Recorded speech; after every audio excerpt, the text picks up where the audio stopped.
I fucking hate EDM. That's why I made that. Yeah, that's the worst music ever. Am I right, Bobby? You got to back me up on this. I still have all my vinyls from when I was a DJ. So Really, huh? yeah, That, I used to be into the house music and all that. well, but I mean that's because you're Italian. This is also This has a nothing to do with fact. the music. You're just like, oh, hey, here's some records, and learn how to say the word Stugats. You'll be okay, right? Like I have seen Stevie B Do live what? Oh, perform. that I don't know who that is. You Spring Love. You've probably heard it, but you didn't want to. Put it I that Nope. went way. to I went to a happy hardcore rave when I was a kid. Even I Did a didn't lot do of that. do a lot of PCP at that event. It was fun. Microdots, purple. It's funny. I used to frequent a lot of raves uh, in my younger days, but that's because it was usually my guys that were working the security at these things, right? And you almost had to. And one time I saw a guy get shot and killed at a rave. I was gonna say the security doubles as undertakers. And I was gonna say security. Like, what kind of upscale raves were these? Because the Oh, ones these were I not. went to were no Um, security, no first aid, nothing. somewhere in where Liberty Village in Toronto is now. There used to be a bunch of warehouses alongside of the tracks in the highway there. Also, a place that used to be called the Docks. That's where they started. Mm-hmm. They Yep. The started right docks. just as a warehouse, rented out for raves, made all their money, and You'd have to meet in a parking lot, get on a bus, go to another fucking parking lot, get on another bus, and then get dropped off at the docks. And you're like, I knew it was gonna be here anyway. yeah, The and fuck? even and there's a parking lot right across the street. Yeah, it's hilarious how they used to do the raves, man. It was like Yeah, a treasure hunt. I used to know a guy who ran a great racket at that parking lot. He would just stand there and collect money from people. Fuck yeah. Didn't work there. Just would For stand there and be like, "Yeah, $20," and money. just take money. Once he grabbed a few hundo, off he went to go drink. I mean, that's some solid panhandling, Yeah, it's Right? proper. It's proper. right? Yeah. All So right. what the fuck are we doing here on your I channel, Chris? I heard that we were going to have an intervention, but that wasn't really. Fuck. Um, Fuck. we decided, and I know, We. yeah, we decided, that we were going to come around and just kind of start doing some live stuff and do like the title says, going to talk some shit or shit, however you want to do it. I don't know. Either way, you ever have those conversations, guys, where you just you get talking on a phone conversation. Next thing you know, it's 20 minutes, half an hour later, and you haven't even talked about what you first called about or anything like that. You start talking, oh, I got to give so and so a call. And then you're like, shit, I'm watching this freaking movie right now. And then you start talking about how silly that movie is. Well, this is one of those things.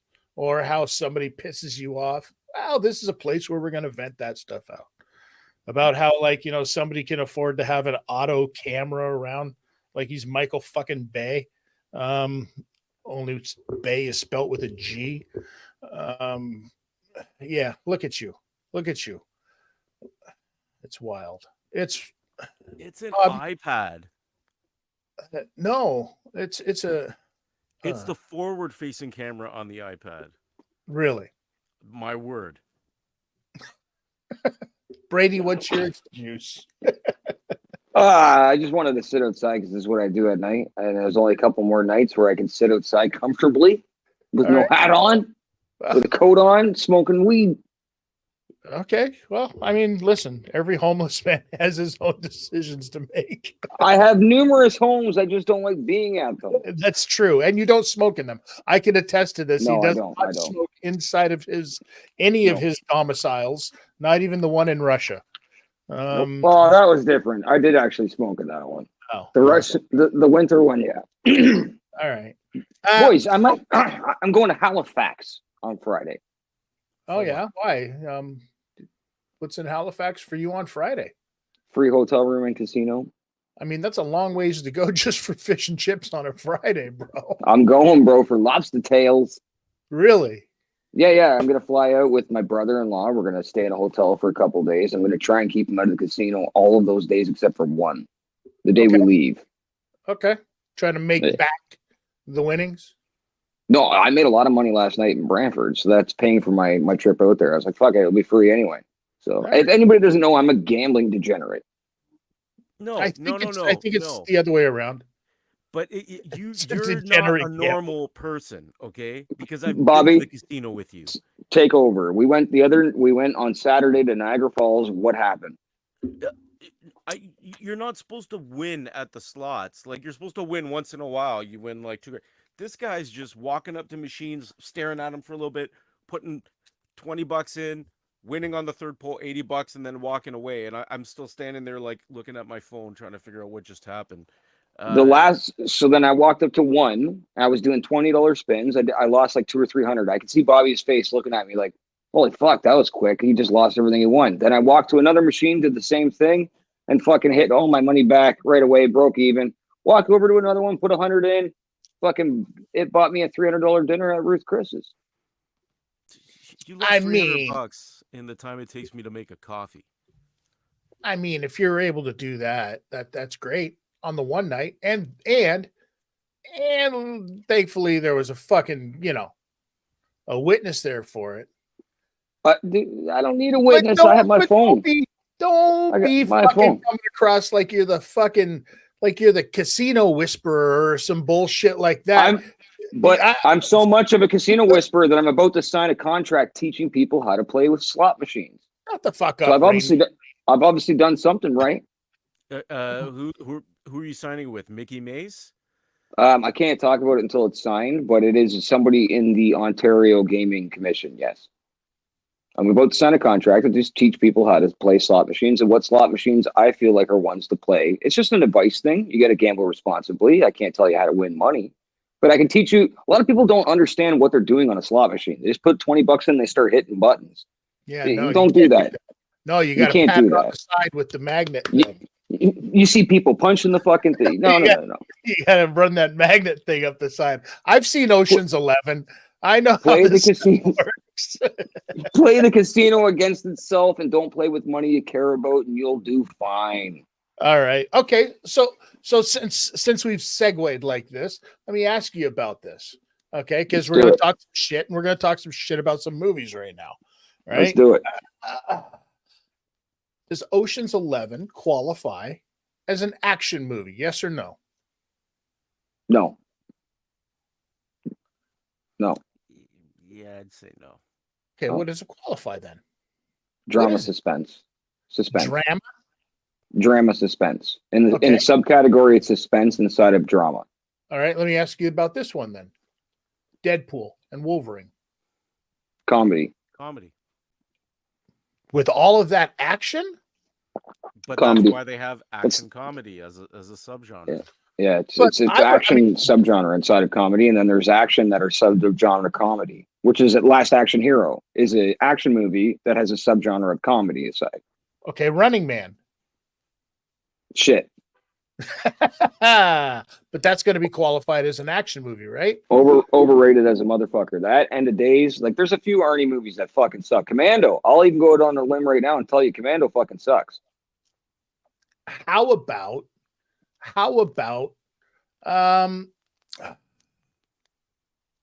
Inglourious Bastards? Action movie, drama, suspense. There's a whole bunch of categories in there. That's probably in my top 10 of all time movies. I thought it was comedy. A war movie. Comedy for sure, definitely comedy. But there's like with Colonel Hans Landa, there's so much going on and so much suspense when he's in the room in any scene. Like when he's there with Shoshari and they're at the table and he's like, "You get the cream for your strudel." That is like one of the most magnificent scenes. I seen it on opening night, Christmas night in the theater. I'm telling you, Colonel Hans Landa, the suspense even in the opening scene when he's sitting there with the farmer, the French farmer, the cow farmer, and he's like, "May I pull out my pipe?" The entire crowd was quiet in that theater. Like literally you could hear a pin drop. And when he pulls out that big giant fucking Dutch dude, the place died. So you're right. It's a comedy, but I think it's every Tarantino flick is a mixture of everything. And that was Christopher Waltz, right? That's Christoph Waltz. Christoph. Waltz. Yeah. Yeah. Same guy. So Yeah. he plays an uber heel in Inglourious Bastards, right? He won an Academy Award for it. He's the antagonist. He's the heel. He's the guy in that, right? Heavy. Yep. But then you put him and he's the heel as the Nazi. Yes. Well, he's Austrian, but he's hired by the Nazis to hunt Jews. He's the Jew hunter. And he was the most over dude in that whole movie. 1,000%. Right? Yeah. How is it that he could be the most over heel in one movie and probably the most over baby face in another movie directed by the same guy, slightly different topic? And I'm talking about Django, of course. Django was that came out afterwards, so there was a lot of expectations. Christoph Waltz didn't want to do it if he had to. There were certain requirements he didn't want to do the movie, and then when Tarantino gave him the script, he goes, "You got to do this. Like you have to do this." There was a lot of people that didn't want to do that movie. I have to be able to Dr. say the Schultz word a certain amount of times. No. Dr. Schultz didn't use the N-word in that movie. I haven't seen it, so I can't. Do you think that was a precursor in his contract negotiation?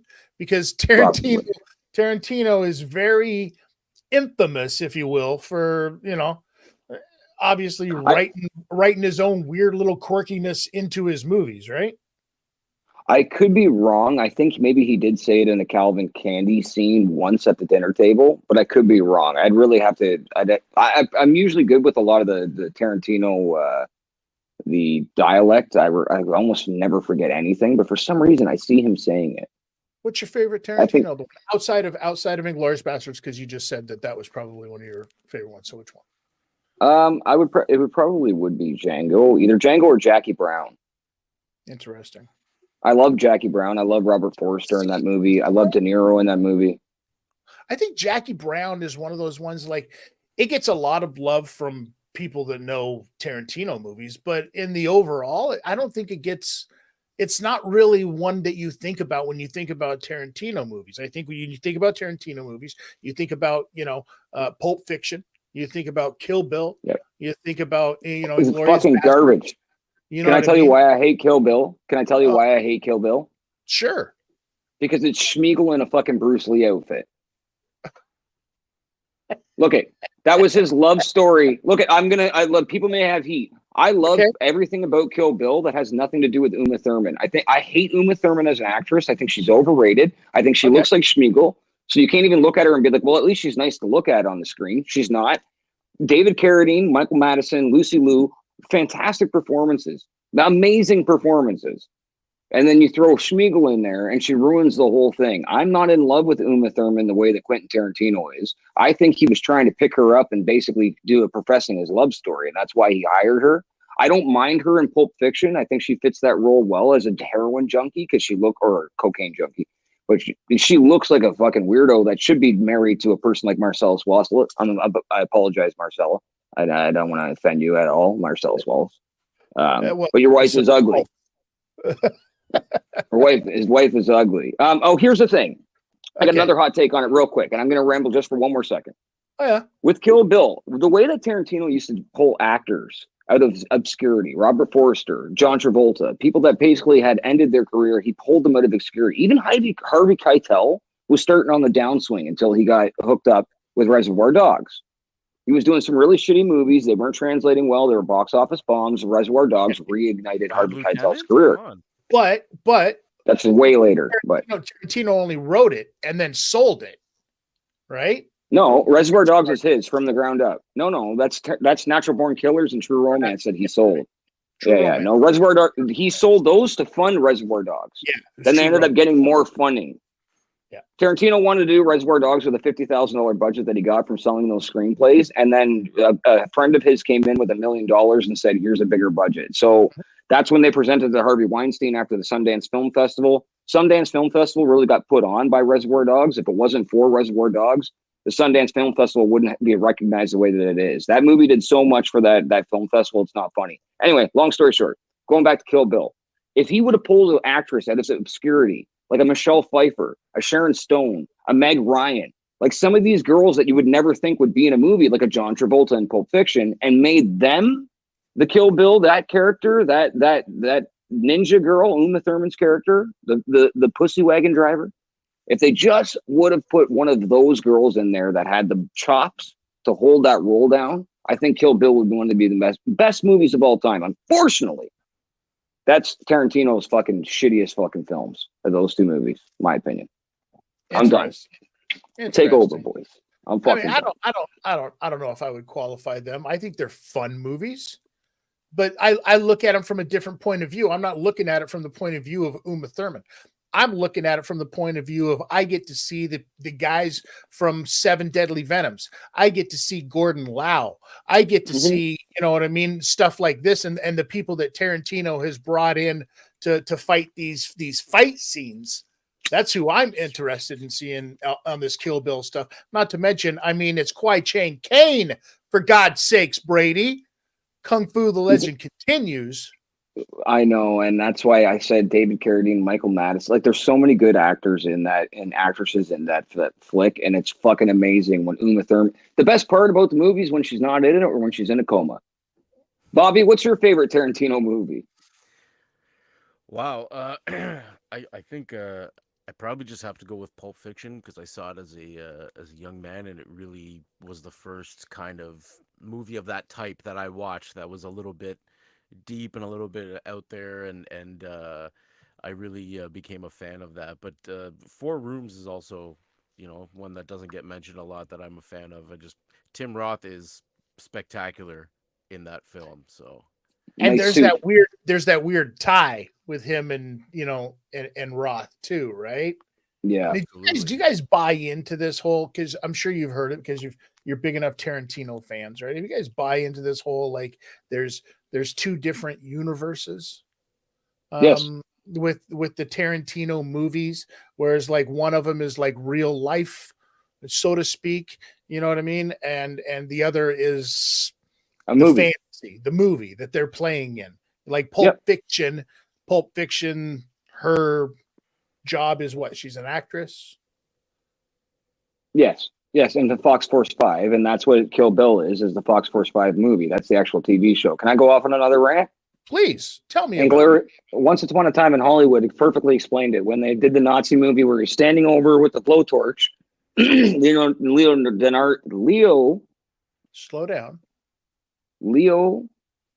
DiNardo. No, that's my cousin. You know him? That's not Leo DiNardo. I'm turning Italian in here. Ladies and gentlemen, ladies and gentlemen, I give you CTE. Listen, Leo DiNardo. Okay, Leo DiNardo. When his character, Leo DiCaprio, when his character is doing the blowtorch, it's actually a cut scene from Inglourious Bastards that they never actually used or filmed. So that it basically lays out that there is a whole cast of characters that are playing movies. Hateful Eight, I think, was another movie, but then there's the real. So Red Apple cigarettes, things like that. Like Red Apple cigarettes are seen from the very beginning, like from Four Rooms on. Every movie has a Red Apple cigarette, even if it's not mentioned in a sentence. You can see that the actors are smoking two different brands of cigarettes. One of them is Red Apple.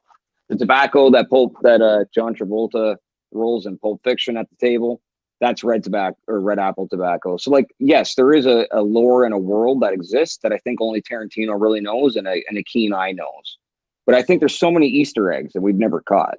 Let me ask you this: do you buy into the briefcase is dun, dun, dun. The briefcase contains the soul of Marcellus Wallace? No. Do you know what the briefcase contains? What does the same stuff that was in the trunk fucking Repo Man? He's not far off. Do you know what it is? It's the Holy Grail. Oh. It was his homage to Indiana Jones. It's a copy of Spinal Tap. So the scene itself and how it's shot, it's taken from a movie. The scene itself, the actual, like, it's an old flick that he loved. Sure. The name of it I forget. I don't know for the life of me. But what's inside there is the Holy Grail. That's why everyone knows what it is when they see it. They're like, is that what I think it is? And motherfucker, because if you believe in the Holy Grail and Jesus Christ and the word of the Lord, That everyone would know what it is without knowing what it is. Oh, I believe in Monty Python and the Holy Grail. So I I mean, also believe that it was proven in Indiana Jones, and I know what it may be. the cup of the carpenter is it's Do you know why it you got glows? to choose wisely. Why does it I glow? think it just is an early version of the substance. that's not a real thing. I haven't seen it yet. Guys, you guys Oh. okay, So it's funny Chris, you should say that. let's talk. Tell us about the substance, if you will, Spoil- Brady. Spoiler alert. If anybody's That's been out watching long this, enough. okay. Demi Moore plays a retired fitness actress, a Jane Fonda style, where they're moving on, and she wants to be younger. So she finds a experimental drug. Someone finds her, or she finds it. Let's just leave it at that. And she takes it. And what it does is it gives you a better version of yourself. So it doesn't just manipulate you. Another you grows out of your spinal cord. And that ends up becoming a secondary you. But here's the twist. You can only be 7 days as that person. Then you need to switch bloodstreams and go back to being the old you for 7 days. And if you spend even 1 minute longer than exactly 7 days, 24 hours in those days, things start to happen. And remember, as this process is going on, you are one. So, Bobby, if I gave you this injection right now, there'd be a fucking younger, stronger, sexier Bobby Bagno. I don't even think that's possible. Look at you. I was gonna say But that's hard to do, but it's hard to do. But a nicer you comes out of your spinal cord, and then you got to play nice with it. That's the basis of the movie with a little bit of spoiling. I won't completely spoil it, but Chris, I know that you watched it. Why do I want this? Do I get to be it? Like I don't. Yes, You are one. You are it. So am I you two are it. people at once? So for No. example, for her, The other one you've used taking a nap. yeah. So for Oh. her, the reason, like, you take this shot, you get this kit, right, and you have to you have these bags of food that you inject the you that is sleeping for that 7 days, and then you have to switch. You have to switch every 7 days because you have to be able to build up Replenish. the stabilizers that you have to take, to be Which able come to, from spinal fluid. as the younger version. Adrenochrome. Basically, your adrenochrome. Yes. Yeah. Yeah. Mhm. Wow. Okay. I guess That's the basis. Believe me, that's the basis. When we're done here, before you watch Django Unchained, because I know you were supposed to watch that tonight and you didn't do it. This is a cure for wellness taken to another level. Well, so I watched it about What'd you think, Chris? I watched it about an hour and a half ago, actually. And I have been telling people for 3 weeks, anyone that will listen, please watch that movie. And that's just a testament to my stupid ass schedule that I just haven't had a chance.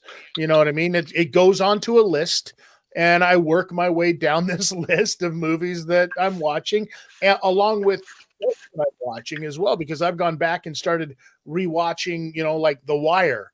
I've been watching, and I'm on like season 5 now of The Wire, finishing that up. So I got shit going on, and plus a life. But I did watch this movie. First impressions of it was there was a lot of homage to this, to a lot of other movies in this movie. And Demi Moore, like, you think that Demi Moore has signed on to do this like serious, you know what I mean? God bless her role. Demi gets full frontal. She gets everything. She gets everything. 61 years old, bro. Dude, she's got her beige out back and front. She's got her drooping ass just hanging there in a fucking really, really awkward kind of like Stanley Kubrick shot. Like she went full. Bro, Proud of her so much. She's one of the most. Okay, this has nothing to do with her looks. After she did that movie, I'm in love with her. Yeah, with her, with her spirit, with her. Who she is. You know what I mean? It's insane. She's like, yeah, let's do this. I see why Ashton Kutcher fell in love with her. I see why Bruce Willis fell in love with her. She's perfect. Yeah, she's perfect. and the way that she approached this was very like serious acting. That's how she's going to be, right? And then at some point, this movie takes a fucking twist and goes into like basket case. No, goes into Lloyd Kaufman, dude. It goes into full on fucking reanimator. Yeah. Yeah. Oh, so it's at like one a point, Lovecraftian kind of deal. Dude, I can't even stretch it. It's a little Lovecraftian. At one point, though, did you notice? Crazy. Did you notice when Demi Moore turns into Glenn Close? When she's completely balded out and the hair's gone. Okay, I can't ruin it completely on Bobby. We'll have to talk about it the next time. And no. I don't want to ruin it for anybody watching, because I hope to God if somebody actually sees this and you haven't seen this movie, you go and watch this movie now. And it is the most important movie of the year.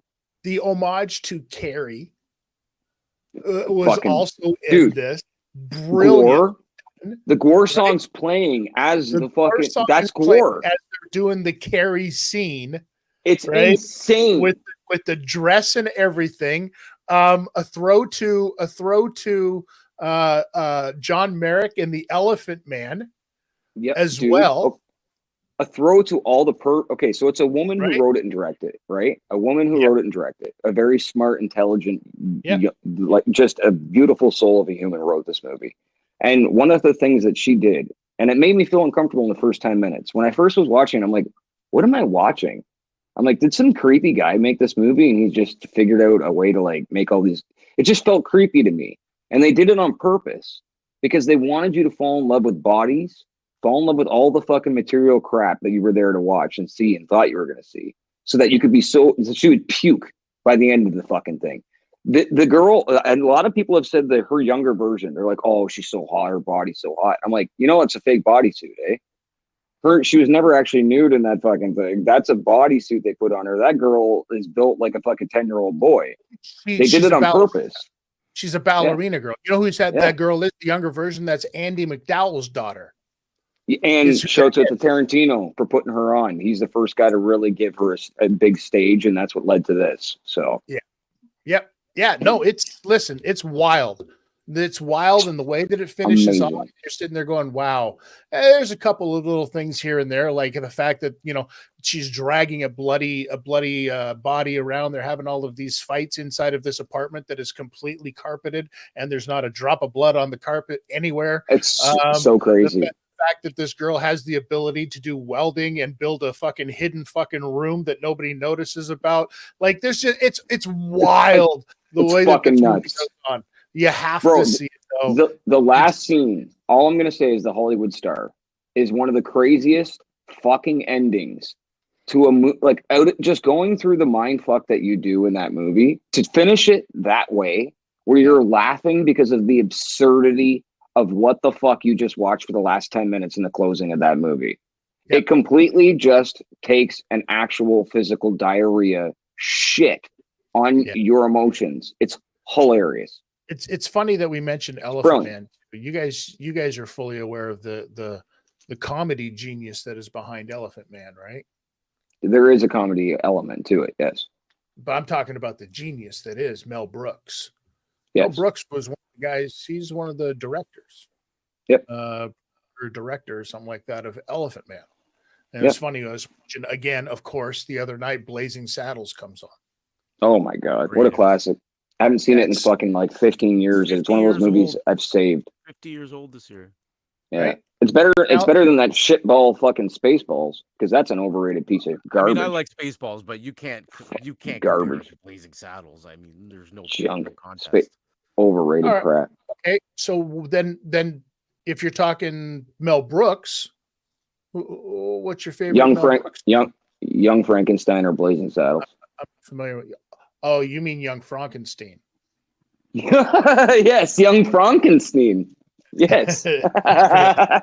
That's Frankenstein. Yeah. I mean, Young Frankenstein is probably the best. I also like because he's another guy. Mel Brooks was another guy like Tarantino. If you think about it, he had his set of actors. You know what I mean? That he used. Madeline Kahn, Gene Wilder. right? Yeah. Richard Pryor Yeah. was kind of always involved in something here. You know what I mean? See Like no he had evil. his, See no evil. Hear no evil. Right? A little Richard Pryor and fucking. he had his group of people, just like Tarantino has his specific people, right? John Carpenter was like that a lot too. He would reuse the same people. Kurt Russell, uh, buddy from oh gosh, the guy who's in Big Trouble in Little China as like his sidekick is in Prince of Darkness, which is not one of his better films, but he's in it. Yeah, he has a few people that he liked to. John Carpenter's Vampires needs to get more love. Why? Is that an action film? No, it's a John Carpenter's Vampires. You've never seen that? Yeah, I've seen it. I've probably Yeah. seen it too many fucking times because it's one of those ones that's like, you know, it ends up on the Thriller Max loop for a month, especially this month being October, of course, right? Well, we're talking about The Thing. Let's go back to the substance for a second. There was homages to The Thing there. There was homages to The Shining. There was homages to The Shining. I don't need him oh, showing up. sorry. It's I The keep Shining. I keep pronouncing things wrong apparently on this shit talk. Okay, speaking of good directors, let's go into this route. All right. A man takes a character, turns it into a horror character, a slasher villain, let's just say, right? And somehow after the end of the franchise, it goes from a slasher villain to potentially the son of God. What franchise am I talking about? Preacher, Bobby? because you had Humperdew. I'm talking about the Alien franchise. Oh, So the movie Alien started. Ridley Scott made a slasher in space. That's all it was. It was a monster movie, a monster slasher in space. And somehow by the time it's not a horror movie. okay, and then if you take out Alien versus Predator and you follow all the way down, Sci-fi. it turned into sci-fi. It started as a sci-fi background, but it was a fucking horror movie. The goddamn tagline. Listen to me. The tagline for the movie was "In space, no one can hear you scream." That's right. That's right. No, But unfortunately, in StreamYard, we can all hear you fucking scream. The fact is, it's okay to be wrong. It was a fucking sci-fi movie. It's one of the pioneers of the Sci-fi horror, like sci-fi horror genre. Starts with a fucking black alien fuck off. that hides Fuck it. off. Next year, you're gonna be one of these guys. Oh, it's like the prog rock of metal. Get the fuck out of here with these subgenres. It's either sci-fi or it's horror. Melodic, death metal. Congratulations, you have pissed off every movie buff that has tuned into this channel to watch anything that they thought was going to be about action movies because you're giving shit to subgenres, which is what these fuckers make documentaries on. Well, it's funny because I actually was going to say after watching almost all of Romulus there, that's the one that felt the closest to a horror movie since the original. The second's an action movie. The third one's a fucking suspense piece. The fourth one's a fucking popcorn action movie, a garbage action movie, but it's still, there's some elements I like from it. I like Resurrection. I'll watch it. Romulus was a think piece about Jesus Christ and the birth of humanity. And they had to pull back a little bit because the studios didn't really like that about Jesus Christ being entered. But if you go into the documentary and the original script, that's originally what it was. Then you had aliens, fucking, we'll just call it constellations, where David goes nuts and makes his own hybrids. Then we move on to Romulus, and Romulus gave us the Son of God again. By the end of the movie, the hybrid offspring. That is basically a hybrid of humanity, a xenomorph, and the engineers, which gives us the Son of God again, which is the first time we've actually had the Son of God since the waterfall scene at the beginning of Prometheus. Okay, and I would still say that is science fiction. That it turns into science fiction 1000%. It does. But the first movie was intended to not have a sequel. It was intended to just be like a Jason in space. anytime you start, wow, that was the worst movie probably ever. I'll tell you right now. Christ. I will watch Cryogenics, Jason in Space. Jason X before I watch fucking Jason Goes to Hell. It was filmed in Toronto. I know a lot of people that were on the set Bro, of that. I had just left acting when they listen, started shooting that movie. one is so bad. That one is so bad. It's referred to as a sci-fi because even horror people don't want it around. It was right? either, I guarantee either me or Drake could have got on that fucking goddamn cast. You've got a better Jason chance. Goes to Hell. You've got a better chance of convincing me that the fucking Bad News Bears was a fucking rom-com before you can convince me that fucking Aliens was. You know what Bad News Bears was? That was material. Spank Jesus material. Don't say it. Do not. I did it. What? We're on TIDTalk. We can say whatever we want. Oh, wild stuff. Yeah. Don't make me take my belt off. Nobody watches this stuff, anyways. Don't make me take my belt off. Oh my gosh. Listen. What were we talking about? Movies. No, we were talking about fucking aliens. Yeah, and then we're good. Goes to hell. No, fucking Jason Goes to Hell is worse than Jason X. Hey, Jason 2 and Jason 4 are the best in the franchise. I like the 3D one, even though it's shitty. I still like. You know what? You know what the funny thing is with the Jason ones, and everybody knows I'm a big fan of all of them for the most part. I like them all. 5 but is weird, but it's fun for its own reasons. But you had movies that were good, but the Jason was shit. I love how we all call them Jasons, and it's not Jason movies. They're Friday the 13th. Right. But they're the Jason movie. They're the Jason movies. But then you had like the masks, the way that they grew. Like, you know what I mean? The best mask, in my opinion, doesn't come along until number 7. That's when Kane Hodder came in. Right? But Kane was the guy. But you miss out on some fucking solid Feld dog action earlier. Fuck that. Die.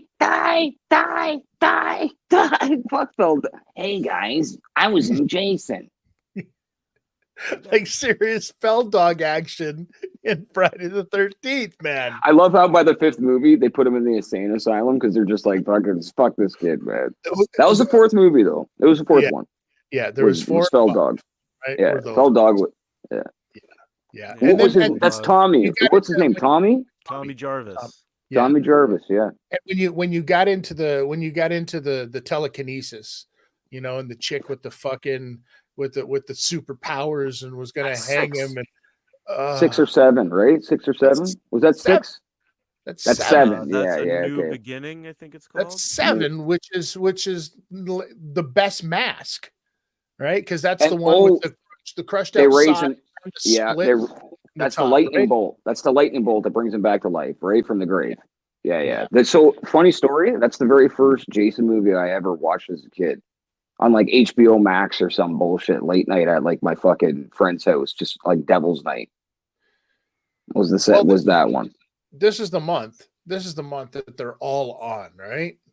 I just finished the first one last night. I'm going through it right now. The first one, the original or the remake?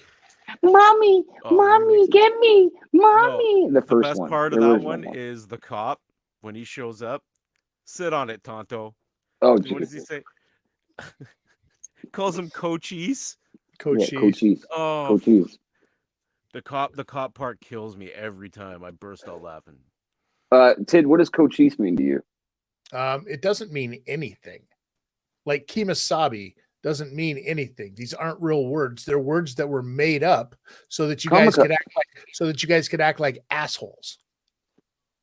And by you guys, I mean you people. Us white people. Fucking whites. Yeah. If anybody watching doesn't know, Chris is not white as they come. No. Not completely. That's all right. So we can talk about Django then, because we got a person of color in the room. Doesn't allow anybody to start dropping N-bombs around here. I never said that. Okay, so let's talk about Django, he says. I'm like, let's put some boundaries on this right away, okay? I don't have a hard R on my watch. Terrible mask. The red one. Oh. Yeah, wow. That's cool. Bring that over here. Is that Rip signed? that off your wall. No, it's not signed. It's a shitty mask. I have like an actual Jason Oh, Halloween that's mask that's behind still it. cool. Well, it's not a good one. It's a piece of shit one. But just when it hangs on the wall, at least it's got like a. So if you want to get a good That's one, shouts out to super. Devil's Latex. Devil's Latex, hit him up on Instagram. That's where you want to go and get your Jason merch. If you want a realistic mask or a bust, go to that dude. Yeah, yeah, and he's local in Ontario. He ships out everywhere all over the world, but he's Nicest local. guy ever. He's fantastic. I You've got have I have a Yep. number of things from him. I have a couple of Jason masks. I have Mhm. the number 7. I have the number 3 OG, and I have the Jason versus Freddy I uh, got a big mask as giant well. Skeletor head off of him that goes in my You've house got and frightens Skeletor everybody bust. who walks in. Yeah. I've got a pinhead. I've got a pinhead bust that lights up. Yeah, from underneath that he wouldn't sell for the longest time, and I finally convinced him to sell it to me because it's the That, only one ever made in the world, dude. that's how I got the Skeletor. He only made 2 of them and he didn't want to sell it. And he finally did to me. He needed to make room. This guy has the craziest work you've ever seen. Devil's Yeah. Latex. I'm telling you, Instagram, hit it up. Shout out to Steve and Devil's Latex. Absolutely. Tell him we sent you. And he won't give you a discount, but he'll say hi. All right, so we've talked about Tarantino. We've talked about action movies. Do you have a favorite action movie? I don't really consider it action, but Rambo First Blood, the First Blood movie is my favorite movie of all time. I don't think there's any better movie ever made. Consider that a rom-com? I consider it life changing. It's about a movie about a man who and his undying love and need for freeing hostages. No, that's the second one and the third one. I'm talking about the first one, Oh, where he's a Vietnam vet that was tortured from the war, and he was a POW that came back, and he was just trying to find his way in the mountains, just live his own life. Something to eat. Just wanted something to fucking eat, man. And that cop wouldn't leave him alone. Now, mind you, the second movie, Murdoch, as he's shooting the fucking machine gun. My God, that's beautiful stuff. But it goes in a different route by the time we get to Vietnam. We'll go back to Vietnam. And you got to love how they dedicated the third one to the brave people of Afghanistan, who they Listen. invaded. It wasn't just the people of Afghanistan are brave. We're talking about the people he helped out were the Taliban. Unfortunately, the Russians were coming in to kill the Taliban, and he stopped them. Nobody ever dedicates anything to the pussies of any country. Right. This This is dedicated to all the draft dodgers out there. Fucked off to Canada during the Vietnam War. This one goes out to you. Go get a helicopter ride and play Fortunate Son. You've earned it.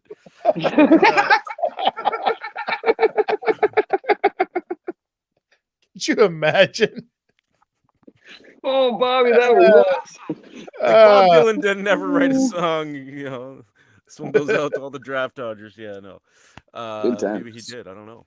Draft Dodgers, Texas Chainsaw Massacre, the remakes. What'd you guys think about the remakes of Texas Chainsaw Massacre? I feel like Texas Chainsaw Massacre, the original, is the greatest horror movie made ever. I don't think there's anything that scares me worse than that movie. Yeah, but that one kind of went around the way as like Night of the Living Dead, like the zombie movies did as well, right? As soon as they started getting like that weird kind of like Andy Warhol Lloyd Kaufmanism to it. You know what Matthew I mean? McConaughey, like man. The Matthew McConaughey, that Texas Chainsaw Massacre, fucking cross-dressing, like lipstick mannequin. I don't even know how you describe it. What it was. He was transgender in that one at that point. He was trying to transition. That was what they were talking about. He wanted to become a woman. The first movie, though. So the remake, I like the first remake. I really did think that was a good movie for a remake. If you're going to pay an homage to something, I think that was done very well. The Jennifer, what's her nuts, right? The white top, always running in slow motion. In the white God, yes, masterpiece. And it had the Full Metal Jacket fucking sergeant. Whatever. He was the cop, the sheriff. I don't know anything about that. Anyway, people may disagree with me, but the first one, the very first Texas Chainsaw Massacre. If you placed yourself back, like when you were a kid when you watched it, I'm assuming all of us were children when that movie. Tid was born, probably around the time that movie came out. Well, my uncle built that house. Jesus Christ, that's almost truthful. That's what's fucked up. It's so close. You fucking goddamn Southerner. Just so here's the funny thing. I don't know if you guys ever had this or not, but there was always these people in school. You know what I mean? When you were a kid and they had these movies that were out, like Texas Chainsaw Massacre or Amityville Horror, and there was always somebody in your school who either I've seen that house or I knew somebody who actually has been to that house. There was always somebody from your school. That's Marilyn Manson got 2 of his ribs removed, or that it was based on a true story and it was my uncle. The Texas Chainsaw Massacre was the 2 ribs getting removed based on 2 ribs. You know what? The Texas Chainsaw murder was loosely based on Ed. Yeah. You know, but that's about it. Okay. On Eddie. Film. Yeah, Spit on Your Grave. Yeah, so that person there in that image. Just because it's a full circle, that is Demi Moore. Demi Moore. Yeah. Yep. Despite her not being I could have told you that after watching the movie that I just watched. Trust me, that ass is embedded into my mind just like it is Ashton Kutcher's. Yeah. It's a Stanley Kubrick shot. I'm telling you, Bobby, you got to watch the movie. It's crazy. Wow, we didn't even get into Kubrick. We'll get into Kubrick next time, but let's talk about the Texas Chainsaw Massacre since it is the season. When you guys were kids and you watched it the very first time, be honest, without all joking aside, what were your thoughts on it? I heard that shit's scary, man. Are you serious? Yeah, I've never watched it. I just watched The Exorcist like a month ago for the first time. I was laughing my ass off. Were you sheltered as a child? Kinda. Okay. Yeah. All right. Chris, how old were you when you watched the Texas Chainsaw Massacre? Oh, probably when it came out, dude. You got to remember, like I was probably under 10 when I was allowed to stay up and watch Rosemary's Baby. I watched that at around 10 too with my parents, man. They let me watch it. My mom was a huge like horror movie fan, but I want to tell you, like horror movies, like the old school ones, like the White Zombie and White Zombie and White Dracula. Zombie. Yeah. I was named Christopher Lee after Christopher Lee, the actor, because I was originally, get this, guys, supposed to be a Sean. My mom went into labor. She was watching Dracula with Christopher Lee, didn't want to leave. The Hammer movies. Yeah. Boom. Ended up changing at the last minute. That's how I became Christopher Lee. We're going to talk about the Hammer films too eventually. We'll do the Stanley Kubrick and the Hammer films next time around again. But that's awesome, dude. Yeah. So I've always had a tie-in with horror movies. You know what I mean? So I was watching those ones at a young age. I used to sneak up at night, believe it or not. Okay, let's get into this one real quick before we go here. I used to sneak up at night when everybody was asleep just to be able to watch The Wizard of Oz, waiting to get scared, knew that I would get scared when those fucking flying monkeys would come around. Just the scene and the way it was filmed. It was just brutal. Of it, and it was just so dark and dirty, right? And as a kid, you're like, what the fuck? You know what used to fuck me up? Gene Wilder in Charlie and the Chocolate Factory. When he'd go through the ride. Yeah, file. That's why. No, that's not why. But all joking aside, it's when he goes through that and he's going nuts when he's having the acid trip in the boat. That used to fuck me up as a kid. Same kind of thing. But I watched the Texas Chainsaw Massacre when I was about 11 or 12. Yeah. And I thought I was just going to watch a Jason movie. Everyone was just like, oh, it's a Jason movie. And you got to remember, there's no internet back then. That's right when the discs started coming. You know what I mean? 96 or so. So it was on TV and it was like Billy Bob was watching it. So fucking, or whatever his name is, the host on TBS that used to do the monster fucking movies late night. What was his name? Well, Elvira did hers. Not Elvira, the Texas guy or the redneck guy. People are gonna shit on this if they watch this because I know his name. Anyway, whatever. So the guy that it was just one of those like midnight horror hours. Yeah. But they showed it at the end so I had to watch like The Blob and a bunch of other bullshit but I had stayed up mad late. So by the time it came on, it was like 3 a.m. on a fucking Saturday. Dude, I could not fucking sleep right for a year. When he grabs that girl off of the fucking porch and hangs her on the hook the first time and there's no music playing, it's just like the sounds of butcher shops. Holy fuck, dude. Yeah. Ugh, still gives me the creeps. Ugh. Here's the thing. Here's the thing. As much as you would have thought, like the Jason and the Michael Myers and stuff like that, you were like, there's no way the Jason thing is ever going to exist. Because we knew the story, drowned in there, deadite, whatever, right? And we'll get into that one later on about, the theory that Jason is actually a deadite and the Necronomicon and the Book of the Dead and all of that stuff, right? Which I believe. And, the Book of the Dead is in it. There's a shot and Freddy. Right? Yeah, and Freddy. And in the Friday or the Nightmare on Elm Street series, the Book of the Dead's referenced as well. But then my biggest question of that one is how come the little drowned child ended up growing to a certain age and then just stopped? Purgatory. It's not real. So Freddy versus Jason explained it very well. As much as that movie's stupid, it actually explains it very well. Jason's just stuck in a purgatory. He's not actually killing people. Freddy had to pull him out of his purgatory to get him into an actual real world. That was the only real time he was there. So every Jason Friday the 13th movie is just him stuck in purgatory.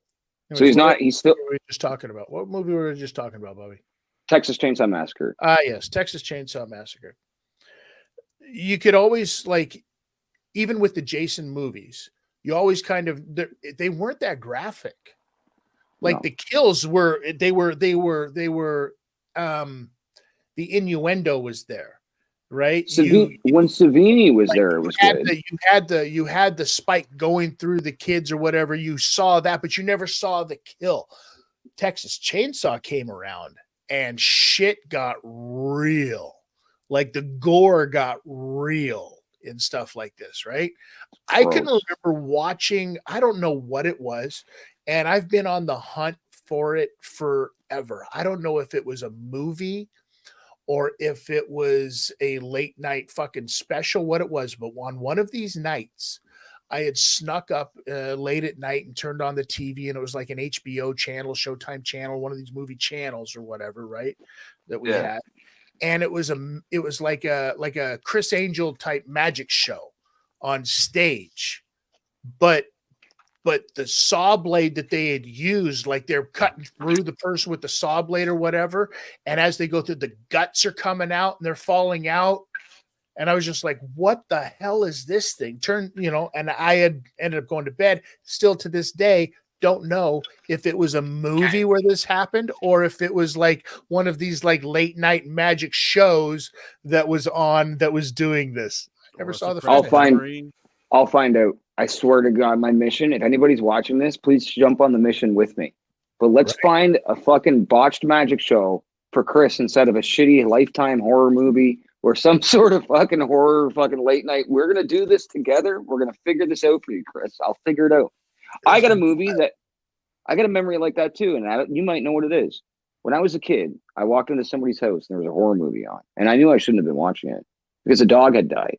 A guy killed a fucking poodle or something, and he chopped off somebody's hands and replaced their hands with poodle hands. Do you know what movie I'm talking about? Was it called Poodle Hands? I hope not. It was, and you know what I thought it was for a long time? Frankenweenie. And then I was like, no, that's just a Disney movie. I watched Frankenweenie as I got older. I'm like, I think maybe you guys were just doing mushrooms or something and dreamt. No, I was like 6. Or a lot more people that we knew in our lives back then were watching Lloyd Kaufman fucking, trauma movies. It was real graphic though. It wasn't shot like bright lights. Like Lloyd couldn't afford lighting for years. I couldn't remember this other. I don't understand. So dark. Yeah, we'll figure it out. We're on the mission. Stuff. All right. Well, listen, Bobby. I feel like Bobby didn't do enough here. Bobby, I want an input. If you were to recommend a movie to anybody, an obscure one, not just fucking the Avengers. I know you're not going to do that. No Jurassic Parks, none of that shit. No mainstream movie. Give them the boot. I don't want to see the documentary about Rancid. No Grizzly Man. None of that shit. If you could suggest any movie that changed your life to anybody watching right now, what movie would that be? Cocaine Bear. Boogie Nights, man, made me not want to do drugs. I'll tell you that. That's a good Because you're record, but that's too mainstream. Everybody knows Boogie It's Nights pretty is mainstream. beautiful. Uh, It's a beautiful movie. I thought the Lighthouse was a pretty damn good flick. I've never Despite seen it. it's very it's black and white. It's Willem Dafoe and some other dude, and they're on a Oh, lighthouse. I know what movie. I've never seen it, but I know what movie you're talking about. Pretty dark and weird, which I tend to like stuff like that. at Chris, what point is somebody going to pull that asshole aside, right, and say after all of these years, hey, dummy, you're saying William wrong. it's Willem. Okay, Willem van Dafoe. Wilhelm. Wilhelm von Dafoe. Chris, if you could suggest any movie to people that can change their fucking lives, or at least change yours, what is it? Spinal Tap.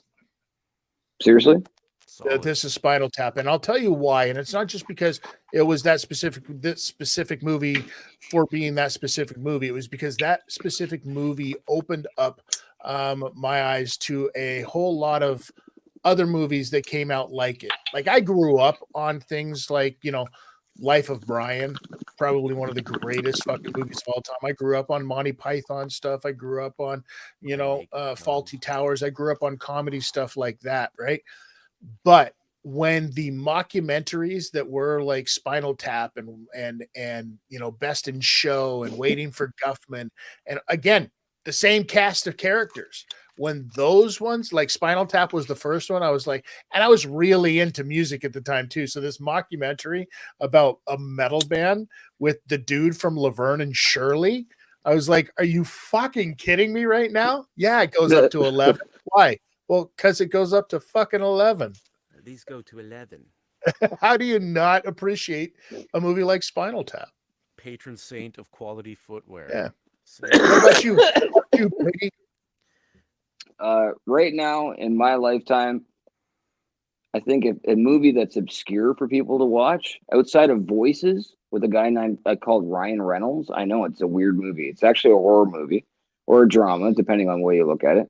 Voices with Ryan Reynolds, which a lot of people haven't seen. So I'd suggest that. Or if we're going to go on more of a spiritual, check yourself out route and just really think about who the fuck you are as a human being and an individual, check out Moon, the movie Moon. Moon? M-O- I like that flick. It's a good movie. Yeah, with Sam Rockwell. Yep. Yeah, I'll give you one more recommendation of a movie that did a ton of spending for the budget. Like fucking had everybody in it. Justin Timberlake's in it. The Rock's in it. Fucking dude from fucking Stifler's in it. Like all of these fucking people are in a movie called Southland Tales. Okay. Okay. It's a fantastic movie. Huge budget on this movie. Made nothing in the theaters. Like lost its fucking shirt.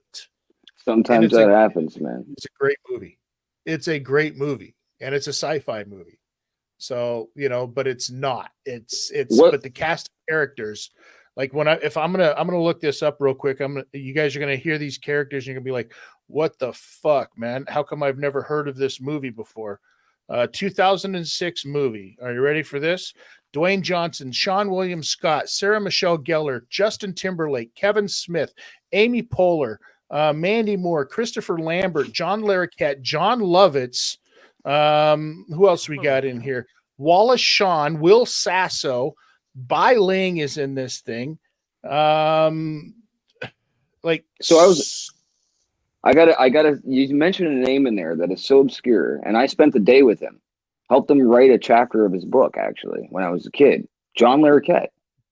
I love John Larroquette, man. In the 90s, I did a movie with him called The Defenders. And he was he murdered my father in the movie. I watched him murder my father. But he was a really, really fucking nice guy. Like one of the coolest human. I was like 13 at the time. So I was like, you know what I mean? And they treat you like a young adult in the 90s on set. So he was just like, whatever, smoking cigarettes with them. He's just like, look, I'm writing a book right now, and there's a kid in it that's like 14, 15. He's like, give me some lingo. I don't know what the fucking kids say. So I'm saying like, yeah, we say suck my dick and suck it, because it was all wrestling lingo and shit, right? So I was like, and he put suck it in his book, and he thanked me in that fucking book that he wrote, man. So Shouts out to John Larroquette. I hope you're doing okay. I know your health is bad. Legend. Last time I heard, but shouts Also, out we to can that tie guy. it in to John Larroquette in the 2003 Texas Chainsaw Massacre. There you go, man. Fucking that's how you tie things together. Thank you, everybody, for being part of this shit talk. Yeah, hope you all had just as much fun as we did. We might even leave this thing up, but we are going to be doing these things a little bit more often. So Yeah, tell your leave it up. friends, pop on in. You know what I We mean? didn't talk shit about your friend fucking from the Wad Fathers. We didn't talk shit Uh, about fucking Dave Meltzer. We didn't talk No. shit about fucking anything that had to do with sports. Leave it in. Yeah, absolutely. Absolutely. All right.